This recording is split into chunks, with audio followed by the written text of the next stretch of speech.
This is the IELTS listening test. Our turn to part 1. Renting an apartment. You will hear two men talking about renting an apartment with a third man. Hi, good afternoon. Hi, welcome to the Carlton Hotel. How can I help you? We've just driven up from London and we're going to stay here in York for a few days. We'd like to book a couple of rooms. OK, sir. So for how many nights is that? We'll be leaving on Monday morning, so let me see, that's 3 nights? And you said 2 rooms. Who are the rooms for? I'm here with my wife and 2 kids. They are 9 and 11. Sorry, 9 and 12. The eldest has just had his birthday. So we'd like 1 twin room for the kids and another double for my wife and I.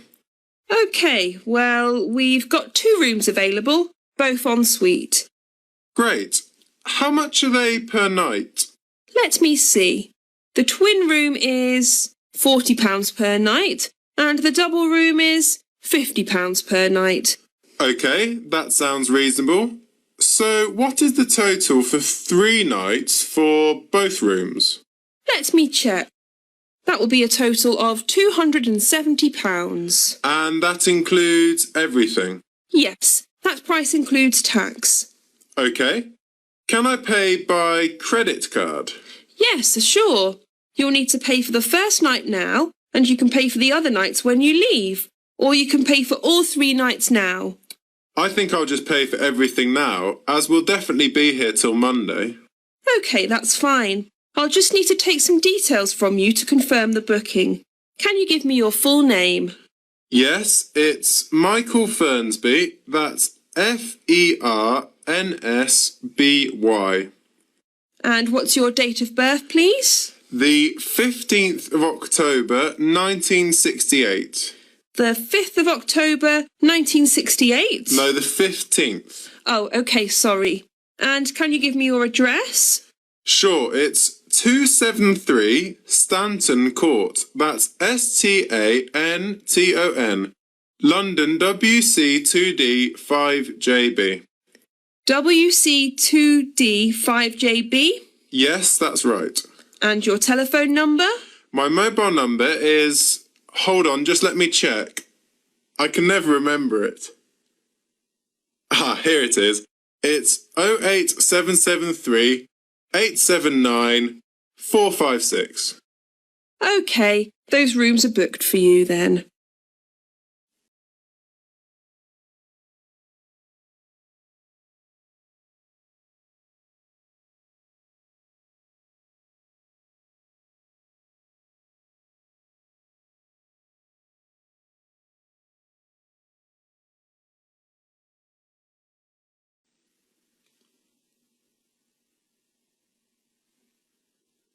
OK.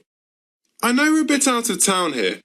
Can you give me some information about getting into the centre of town? We'll probably head in tomorrow.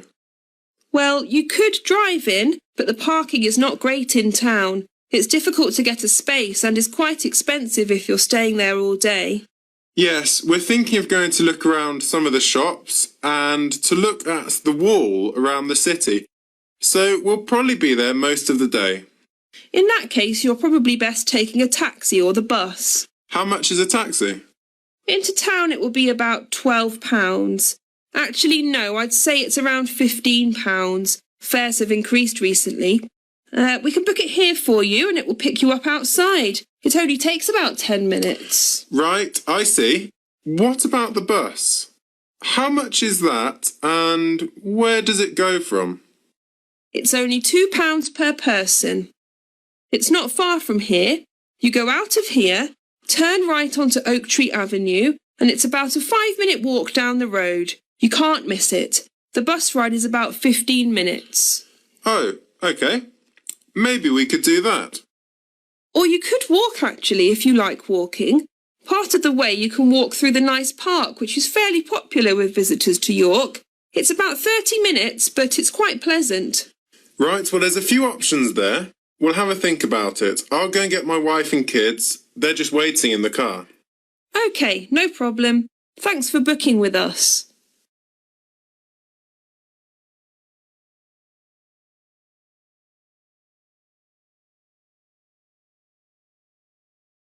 That is the end of Part 1. You now have 1 minute to check your answers to Part 1.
Part 2. You will hear a woman talking to a group of students about volunteering opportunities with her company, Time Abroad. First, you have some time to look at questions 11 to 14.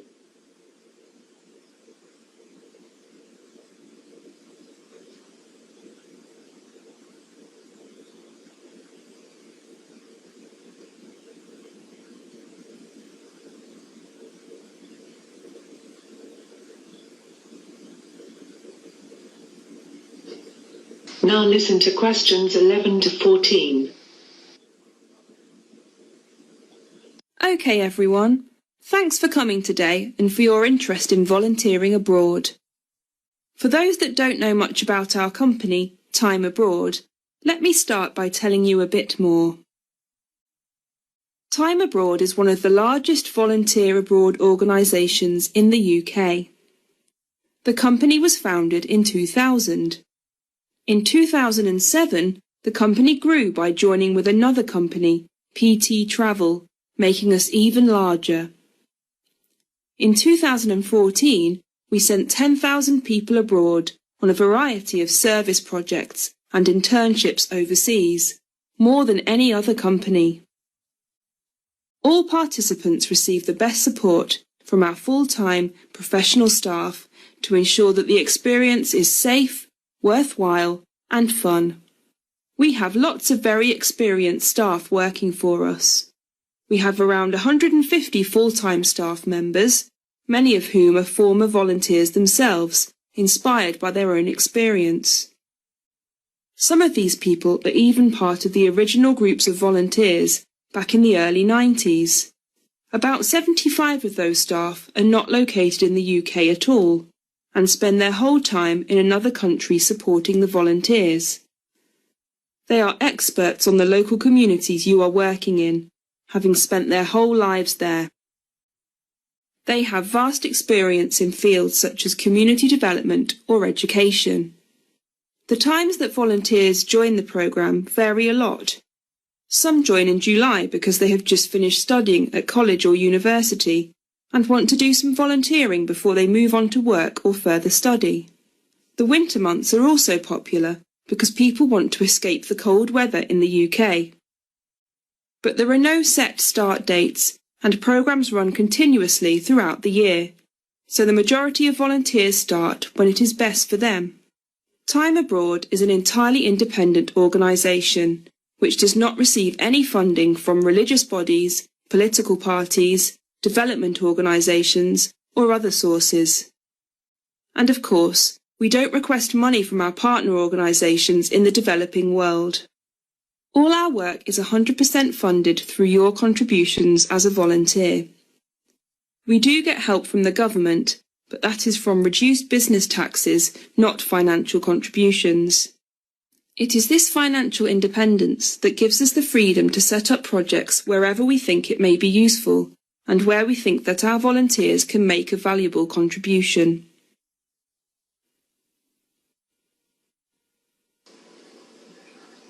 before you listen to the rest of the talk, you have some time to look at questions 15 to 20.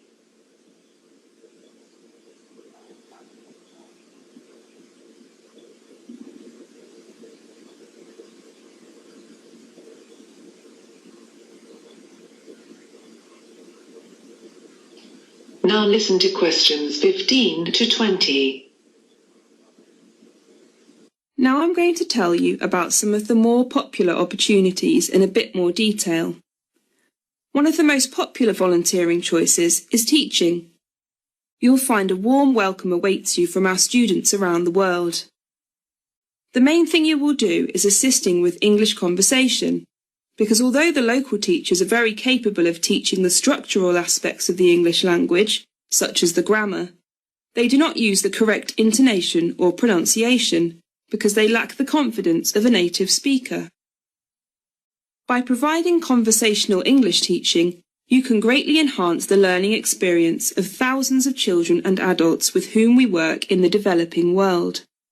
You can also volunteer in agriculture and farming. Access to safe and healthy food is a major concern of any society. Volunteers work on a farm with the aim of promoting sustainable local food sources and responsible farming. Using pesticides and other destructive agricultural techniques can have a long-term negative impact on the environment and threaten the future well-being of whole regions. Time Abroad's agricultural and farming projects focus on organic farming practices and educating local communities on their benefits. You could also volunteer in the field of veterinary medicine. If you do this, you will be working alongside a vet in a local veterinary practice. You will help the vet when people bring in sick animals or join the vet on visits to people's houses or other places. You will gain fantastic insight that would not be possible in your own country. You are likely to see many exciting types of animals, like snakes, big cats, or even elephants. And you will develop a better understanding of the problems people are faced with in both urban and rural areas of the third world. So, I hope that's helped you to learn a bit more about time abroad. Does anybody have any questions?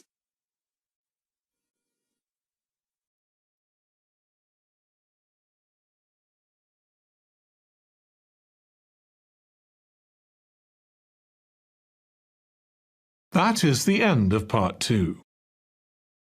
You now have 30 seconds to check your answers to part 2.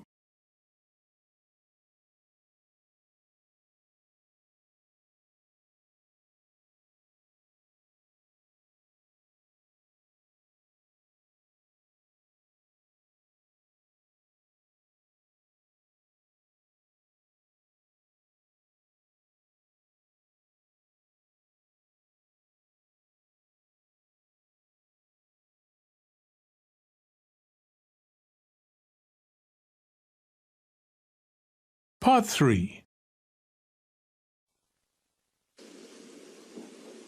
You will hear a woman inquiring about a media studies program. First, you have some time to look at questions 21 to 25.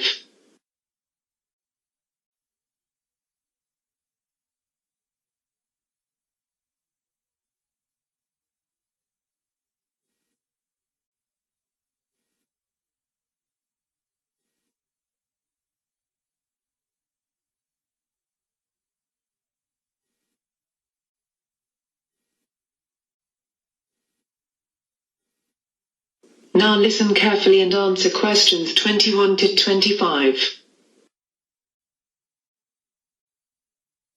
I'm looking for some advice about doing a master's degree in media studies. Am I at the right place? Yes, my name's Mark. I'm head of the Media Studies course. Nice to meet you. And you are? I'm Louise. Nice to meet you too. So how can I help you? Well, I've seen the prospectus for the course, but I'm still a bit confused about a few things and about some of the options for studying. What's your situation at the moment? Are you working? Yes, I've been working as a journalist for a local newspaper for the last 3 months. Prior to that, I had 2 jobs in the media, at a small local radio station for about 2 years and at a TV station for about 4 years. So I've worked in media for about 6 years in total. Okay, well that's useful if you want to do the course. What's your motivation to do further study? I enjoy my job a lot at the moment, but I feel the opportunities for promotion are quite limited. It's not that I think a master's will help with this though. I'll probably leave my job, maybe to go into TV or something. But basically, I think wherever I end up going in the future, employers prefer to see someone with postgraduate qualifications these days. And are you intending to study full-time? Well, I'd really like to keep working as I need an income. What are the options for me if I want to work while studying? You could do certain modules over a number of years if you like. It's up to you how many you do. Basically, you get credits for the ones that you complete. People usually do the Masters in anything from 18 months up until 4 years. It depends on your time. If you wanted a fixed schedule and attendance and did it part-time, then that would be a total of 3 years. So what's the admission criteria to join the course? Well, there are a few things that are useful but not essential. But there are some requirements. Usually to join a Masters, people must have a bachelor's degree. But we are prepared to overlook this if someone has enough work experience. But you must have one or the other.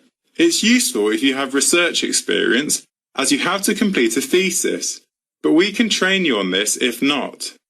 It is essential that you have motivation if you want to join the course, as it is very demanding. Before you hear the rest of the conversation, you have some time to look at questions 26 to 30.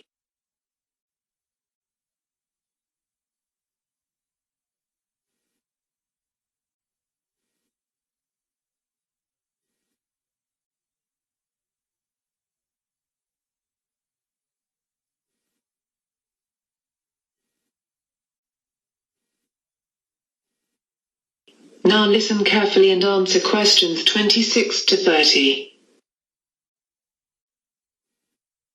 What about the costs for the course? The fees for a year if you are studying part-time are £2,250. No, sorry, they've gone up this year, £2,400. Of course, you are paying for all other living costs. Is there any kind of bursary or scholarship available to help with the fees? Yes, there are things available, but you have to meet the criteria to get funding. Often, though, the university will actually contact you about funding. Universities have a certain budget available to provide funds, so they will look for the best students and offer them something if they think they will be suitable. You would have to have a firm offer in place to join the course, though, before you'd be considered for any funding. Where can I go to find out more about it? The best place to look for information about funding is on our university website. All the details about whether you're eligible, what help is on offer, and how to apply will be there. If you can't find the information you're looking for, you can always come and speak to us again, and there will be a number you can ring. OK, thanks for that. And is it easy to get hold of you if I need to speak to you further? Yes, I'm here most days, but you can always phone the office first to check. It's best to book an appointment in case I'm not around.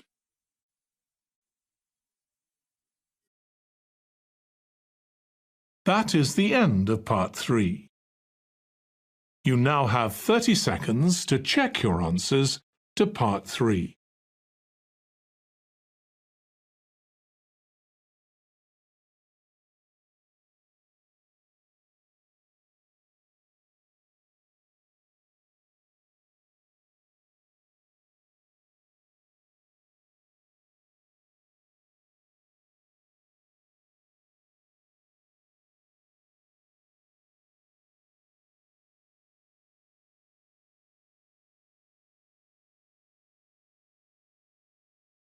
Part 4.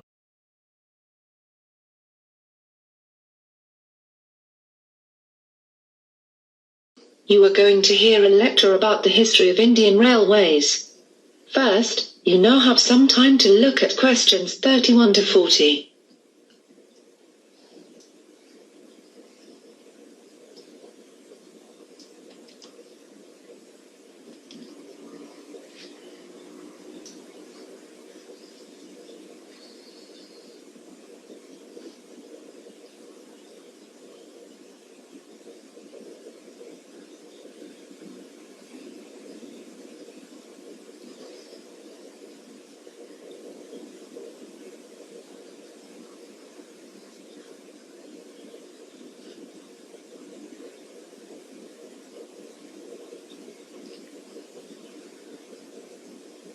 Now listen carefully and answer questions 31 to 40. In today's lecture, we're going to be talking about the history of Indian railways, from when they began up until 1945, when they had all been taken over by the government. Indian Railways is an Indian state-owned enterprise, owned and operated by the Government of India through the Ministry of Railways. It is one of the world's largest railway networks, comprising 115,000 kilometers of track, over a route of 65,000 kilometers, and there are 7,500 stations. It transports over 25 million passengers daily, which is over 9 billion on an annual basis. Indian Railways is the world's 9th largest commercial or utility employer by number of employees, with over 1.4 million employees. The history of rail transport in India began in the mid-19th century. The core of the pressure for building railways in India came from London. In 1848, there was not a single kilometer of railway line in India. A British engineer, Robert Maitland Brereton, was responsible for the expansion of the railways from 1857 onwards. The Allahabad-Jabalpur branch line of the East Indian Railway had been opened in June 1867. Brereton was responsible for linking this with the Great Indian Peninsula Railway, resulting in a combined network of 6,400 kilometers. Hence it became possible to travel directly from Bombay to Calcutta. This route was officially opened on the 7th of March in 1870, and it was part of the inspiration for French writer Jules Verne's book, Around the World in 80 Days. At the opening ceremony, the Viceroy Lord Mayo concluded that if possible, at the earliest possible moment, the whole country should be covered with a network of lines in a uniform system. By 1875, about £95 million were invested by British companies in Indian Railways. By 1880, the network had a route mileage of about 14,500 kilometers, mostly radiating inwards from the 3 major port cities of Bombay, Madras, and Calcutta. By 1895, India had started building its own locomotives, and in 1896 sent engineers and locomotives to help build the Uganda railways. In 1900, the Great Indian Peninsula Railway became a government-owned company. The network spread to the modern-day states of Assam, Rajasthan, and Andhra Pradesh, and soon, various autonomous kingdoms began to have their own rail systems. In 1905, an early railway board was constituted, but the powers were formally vested under Lord Curzon, the then Viceroy of India. It served under the Department of Commerce and Industry, and had a government railway official serving as chairman, a railway manager from England, and an agent of one of the company railways as the other 2 members. For the first time in its history, the railways began to make a profit. In 1907, almost all the rail companies were taken over by the government. The following year, the first electric locomotive made its appearance, and with the arrival of World War I, the railways were used to meet the needs of the British outside India, but with the end of the war, the railways were in a state of disrepair and collapse. In 1920, with the network having expanded to 61,220 kilometers, a need for central management was mooted by Sir William Ackworth, a British railway economist. Based on the East India Railway Committee chaired by Ackworth, the government took over the management of the railways and detached the finances of the railways from the other government revenues. The period between 1920 and 1929 was a period of economic boom. There were 66,000 kilometers of railway lines serving the country. The railways represented a capital value of some 687 million sterling, and they carried over 620 million passengers and approximately 90 million tons of goods each year. Following the Great Depression, the railways suffered economically for the next 8 years, and the Second World War severely crippled the railways. Starting in 1939, about 40% of the rolling stock, including locomotives and coaches, was taken to the Middle East. The railway workshops were converted to ammunition workshops, and many railway tracks were dismantled to help the Allies in the war. By 1946, all rail systems had been taken over by the government. That is the end of Part 4. You now have 1 minute to check your answers to Part 4. That is the end of the listening test. In the IELTS test, you would now have 10 minutes to transfer your answers to the answer sheet.